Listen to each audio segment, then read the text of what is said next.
Nama saya Ayesa Alia Felicia, absen 5. Perkenalkan, nama saya Gatrinu Vidya Prasetya dari 11 MIPA 3, absen 10.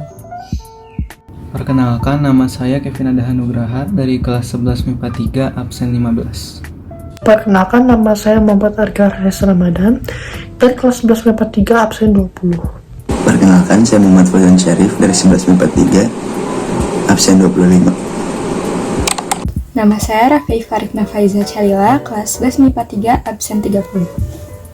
Hai, perkenalkan nama saya Suci Latifah dari kelas 11 MIPA 3, absen 35. Syekh Waliullah Dalawi atau yang lebih dikenal dengan Syekh Waliullah merupakan seorang ilmuwan Islami terkemuka yang dilahirkan di New Delhi, India. Beliau dilahirkan pada tanggal 21 Februari 1703 Masehi. Beliau dikenal dengan pemikiran-pemikiran yang luar biasa, dan pemikiran-pemikiran tersebut sangat berpengaruh dengan ilmu sains modern. Pemikiran-pemikiran beliau tersebut tidak lepas dari seorang ayahnya yang bernama Syekh Abdul Rahim, yang merupakan seorang sufi dan seorang ulama di New Delhi, India yang memiliki madrasah. Setelah dewasa, beliau kemudian turut mengajar di madrasah tersebut. Selanjutnya beliau pergi naik haji, dan selama 1 tahun di Hejaz, beliau sempat belajar kepada ulama-ulama yang ada di Mekah serta Madinah. Lalu beliau kembali ke Delhi sekitar tahun 1732 dan meneruskan pekerjaannya yang dulu sebagai guru. Syekh Waliullah memiliki kegemaran menulis buku, sehingga banyak meninggalkan karya-karya yang bisa dibaca hingga saat ini. Karya-karya beliau diantaranya buku Hujjatullah Al-Balighah, di mana ia menjelaskan rasionalitas dari aturan-aturan syariat bagi perilaku manusia dan serta pengembangan masyarakat khususnya di bidang sosial ekonomi. Buku Fuyan Al-Haramain yang menjelaskan tentang ilmu hakikat dan behaviorisme. Dia juga telah menguraikan dalam bukunya Budur Al-Bazighah mengenai konsep tatanan sosial yang dikenal dengan Al-Irtifaq. Kata irtifak mengacu pada mengadopsi cara yang nyaman, alat bantu, metode yang bermanfaat, teknologi yang bermanfaat, dan sopan santun dalam kehidupan seseorang. Dan dia menggunakan dalam arti khusus yang menunjukkan berbagai tahap perkembangan sosial ekonomi umat manusia. Di zaman Syekh Waliullah saat itu, penerjemahan Al-Quran ke dalam bahasa asing masih dianggap terlarang. Tetapi, beliau melihat bahwa orang di India membaca Al-Quran dengan tidak mengerti isinya atau maknanya. Membaca tanpa mengerti tidak besar faedahnya untuk kehidupan mereka. Oleh karena itu, beliau melihat perlu adanya Al-Quran yang diterjemahkan ke dalam bahasa yang dapat dipahami oleh orang awam. Pada waktu itu, bahasa yang dipilihnya ialah bahasa Persia, yang banyak dipakai di kalangan terpelajar Islam India. Penerjemahan Al-Quran ke dalam bahasa Persia ini disempurnakan oleh Syekh Waliullah sendiri pada tahun 1758. Terjemahan tersebut pada awalnya mendapat pertentangan, namun lama-kelamaan dapat diterima oleh masyarakat luas. Karena masyarakat telah mau menerima terjemahan, putranya Syekh Waliullah kemudian memutuskan untuk membuat terjemahan ke dalam bahasa Urdu, yakni bahasa yang lebih umum dipakai oleh masyarakat Islam di India daripada bahasa Persia di masa itu. Syekh Waliullah telah menghasilkan karya ilmiahnya melebihi 50 buah kitab. Di antara yang terkenal dan kerap menjadi rujukan para ulama ialah kitab Hujjatullah Al-Balighah, Fathul Rahman fi Tarjamati Quran, Al-Fawzul Al-Kabir, Syarh Tarjim Abwab Bukhari, Aqd Al-Jid, Tafhimat Ilahiyat, Al-Qaul Al-Jamil, Al-Musaffa, Syarh Muwatta, Syifa Al-Qulub, dan Al-Luma'at. Pemikiran Syekh Waliullah. Menurut pemikiran Syekh Waliullah, penyebab yang membawa umat Islam kepada kelemahan dan kemunduran adalah sebagai berikut. Yang pertama, terjadinya perubahan sistem pemerintahan Islam dari sistem kekhalifahan menjadi sistem kerajaan. Yang kedua, sistem demokrasi yang ada dalam kekhalifahan diganti dengan sistem monarki absolut. Yang ketiga, perpecahan di kalangan umat Islam yang disebabkan oleh berbagai pertentangan aliran dalam Islam. Dan yang terakhir, adat istiadat dan ajaran bukan Islam masuk ke dalam keyakinan umat Islam. Dari kisah Syekh Waliullah, terdapat nilai-nilai yang dapat kita terapkan, meliputi 1. Walaupun berbeda bangsa dan budaya, sebagai umat muslim harus saling membantu sesama. Yang kedua, pentingnya untuk menuntut ilmu untuk bekal dunia dan akhirat. Yang ketiga, pentingnya untuk memahami makna dari Al-Quran, supaya isi dan kandungannya dapat diterapkan untuk kehidupan sehari-hari. Dan yang terakhir, menulis dan menghasilkan karya dapat membantu banyak kalangan masyarakat. Muhammad bin Abdul Al-Wahhab memiliki nama lengkap Muhammad bin Abdul Al-Wahhab bin Sulaiman bin Ali bin Muhammad bin Ahmad bin Rashid bin Barir bin Muhammad bin Al-Masyarif At-Tamimi Al-Hambali An-Najid. Beliau berasal dari kabilah Banu Tamim. Ia lahir pada tanggal 1703 Masehi dan wafat pada tanggal 1792 Masehi.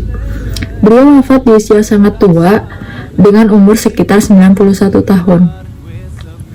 Muhammad bin Abdul Al-Wahhab belajar ilmu agama mendasar bermazhab Hambali dari ayahnya juga yang seorang hakim. Muhammad bin Abdul Al-Wahhab merupakan seorang ahli teologi agama Islam dan seorang tokoh pemimpin gerakan keagamaan yang pernah menjabat sebagai mufti Daulah Saudiyah yang kemudian berubah nama menjadi Kerajaan Arab Saudi.